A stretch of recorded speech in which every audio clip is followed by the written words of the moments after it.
लियो, एक संघर्षरत यूट्यूबर, अपने तंग अपार्टमेंट में फिल्मांकन कर रहा था। उनका चैनल लियो की लैब में अस्पष्ट विज्ञान दिखाया गया। उन्होंने जुनून के साथ विचित्र तकनीक की समीक्षा की। उनके वीडियो को एक छोटा समर्पित दर्शक वर्ग देखता था। विज्ञापन से होने वाली आय से बमुश्किल उसका इंटरनेट बिल ही निकल पाता था। परिवार का दबाव वास्तविक नौकरी के लिए बढ़ गया। उसने उधार के उपकरण इस्तेमाल किए जो अक्सर जुगाड़ू होते थे। हर नए प्रोजेक्ट के साथ उसकी बचत कम होती गई। एक दिन उसने एक धूल भरे कबाड़ खाने का दौरा किया। वह त्यागे हुए इलेक्ट्रॉनिक्स के लिए कबाड़ बीनता था।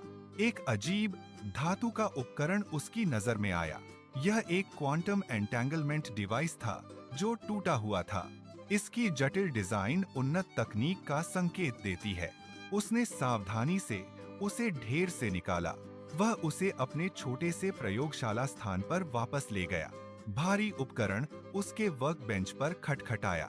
घंटे बीत गए उपकरण को ठीक करते और सुधारते हुए। वह पुरानी योजनाओं से परामर्श किया। उलझन में तार जुड़े हुए थे, सर्किट हल्की सी गुनगुना रहे थे। उसने इसे चालू किया। कुछ भी उम्मीद नहीं कर रहा था। अंदर से एक नरम स्पंदित प्रकाश निकल रहा था। एक छोटा जुड़ा हुआ बल्ब तेजी से चमक रहा था। कोई दृश्य शक्ति स्रोत संलग्न नहीं था।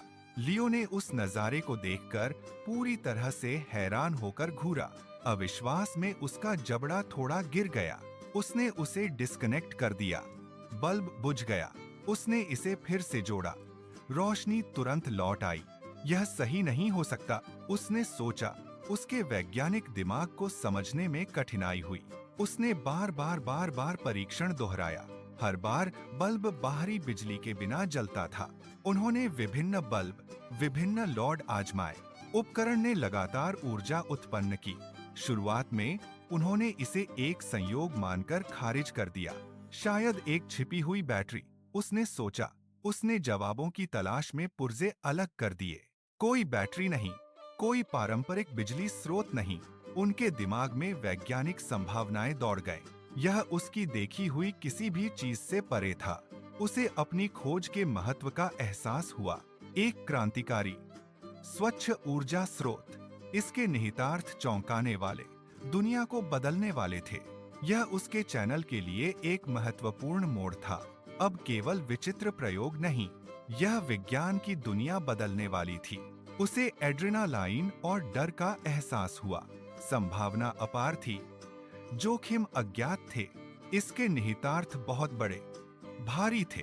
उसके छोटे से अपार्टमेंट में एक बहुत बड़ा रहस्य छिपा था। उन्होंने सब कुछ सावधानी पूर्वक दर्ज करना शुरू कर दिया। फिल्मांकन परीक्षण, डेटा बिंदुओं को रिकॉर्ड करना, हर विवरण को भविष्य के लिए संजोया गया। यह खोज उसे ऊपर उठाएगी, सिर्फ ऑनलाइन मनोरंजन से परे। संघर्षरत व्लॉगर को अपनी सफलता मिल गई थी। उसका भविष्य और दुनिया का अभी बदल गया है। एक नया अध्याय शुरू होने वाला था। रहस्य का बोझ उस पर हावी हो रहा था। वह जानता था कि उसका जीवन कभी भी पहले जैसा नहीं रहेगा। क्वांटम उपकरण धीरे से स्पंदित हुआ। एक मौन वादा। लियो उस चमकते उपकरण को देख रहा था जो दुनिया को बदलने वाला ऊर्जा स्रोत था। उनका नवीनतम वीडियो, क्वांटम स्पार्क, अनंत ऊर्जा, लाइव हुआ। व्यू काउंटर फट पड़ा। उसके सामान्य नंबरों से कहीं आगे टिप्पणियां उमड़ पड़ी जिसमें विस्मय और संदेह का मिश्रण था। वैज्ञानिकों ने समाचार चैनलों पर उनके निष्कर्षों पर बहस की।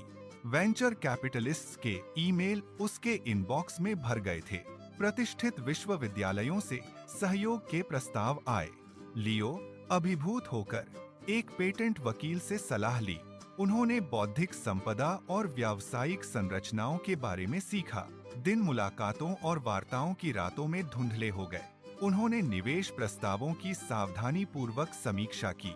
लियो ने क्वांटम स्पार्क इंडस्ट्रीज की स्थापना करने का फैसला किया। उन्होंने अरबों डॉलर का एक बड़ा सौदा सुरक्षित किया। अत्याधुनिक अनुसंधान सुविधाओं का निर्माण शुरू हुआ। इंजीनियरों और वैज्ञानिकों ने उनकी बढ़ती टीम में शामिल किया। उनके ऊर्जा जनरेटर के प्रोटोटाइप विकसित किए गए थे। पहला क्वांटम स्पार्क पावर प्लांट बनकर तैयार हो गया। समाचार सुर्खियों ने स्वच्छ ऊर्जा के एक नए युग की घोषणा की। उनकी तकनीक को वैश्विक पावर ग्रिड में एकीकृत किया जाने लगा। क्वांटम स्पार्क द्वारा संचालित शहर रोशन हो गए। लियो, जो कभी एक संघर्षरत व्लॉगर था, एक घरेलू नाम बन गया। फोर्ब्स पत्रिका ने उन्हें अपने कवर पर दिखाया। वह अब एक अरबपति, उद्योग जगत का एक दिग्गज था। उनका पुराना अपार्टमेंट एक भूली हुई याद की तरह लग रहा था। वह एक निजी प्रयोगशाला के साथ एक विशाल संपत्ति में चले गए। फिर भी खोज के प्रति उनका जुनून अपरिवर्तित रहा। उन्होंने अधिक वैज्ञानिक अनुसंधान को निधि देने के लिए अपनी संपत्ति का इस्तेमाल किया। स्टेम छात्रों के लिए नए शैक्षिक कार्यक्रम शुरू किए गए। उन्होंने युवा नवोन्मेषकों के लिए लियो लैब्स फाउंडेशन की स्थापना की। उनका यूट्यूब चैनल लियो का लैब जारी रहा। अब उन्होंने एक आकर्षक भविष्यवादी प्रयोगशाला से फिल्माया। उनके वीडियो अभूतपूर्व नए प्रयोगों को प्रदर्शित करते थे। उन्होंने प्रमुख वैज्ञानिकों और इंजीनियरों का साक्षात्कार लिया। उनके दर्शकों की संख्या तेजी से बढ़ी, जिससे लाखों लोग प्रेरित हुए। लियो अक्सर अपनी यात्रा पर विचार करता था। कबाड़ खाने से वैश्विक ऊर्जा क्रांति तक उन्होंने साबित कर दिया कि जुनून और दृढ़ता रंग लाती है। थोड़ा भाग्य ने भी मदद की। बिल्कुल, वह अपनी हलचल भरी शोध सुविधा से गुजरा। वैज्ञानिकों ने नई परियोजनाओं पर लगन से काम किया। स्वच्छ ऊर्जा जनरेटरों की गूंज हवा में भर गई। वह अपने मूल उपकरण के प्रदर्शन पर रुक गया। यह छोटा, साधारण, फिर भी दुनिया को बदलने वाला था। एक युवा इंटर्न सीखने के लिए उत्सुक होकर उसके पास आया। लियो मुस्कुराया, अपना ज्ञान बांटने के लिए तैयार। उनकी विरासत केवल धन नहीं थी, बल्कि एक बेहतर दुनिया थी। व्लॉगर एक सच्चा मोगल बन गया था। वह नवाचार करते रहे, हमेशा आगे देखते रहे। क्वांटम स्पार्क द्वारा संचालित भविष्य उज्जवल था। उन्होंने क्वांटम स्पार्क का विश्व स्तर पर विस्तार किया। विकासशील देशों में नए बिजली संयंत्रों का उदय हुआ। ऊर्जा गरीबी अतीत की बात बन गई। उनके फाउंडेशन ने हजारों युवा वैज्ञानिकों को फंड दिया। लियो ने अंतर्राष्ट्रीय सम्मेलनों में मुख्य भाषण दिए। उन्होंने विश्व स्तर पर टिकाऊ प्रथाओं का समर्थन किया। उनका प्रभाव हर महाद्वीप में महसूस किया गया। वह अभी भी अपनी निजी प्रयोगशाला में नए विचारों पर काम कर रहा था। खोज का आनंद उसकी प्रेरक शक्ति बना रहा। उसने शहर को देखा, जो शानदार ढंग से रोशन था, एक आदमी की अविश्वसनीय दृष्टि का एक प्रमाण।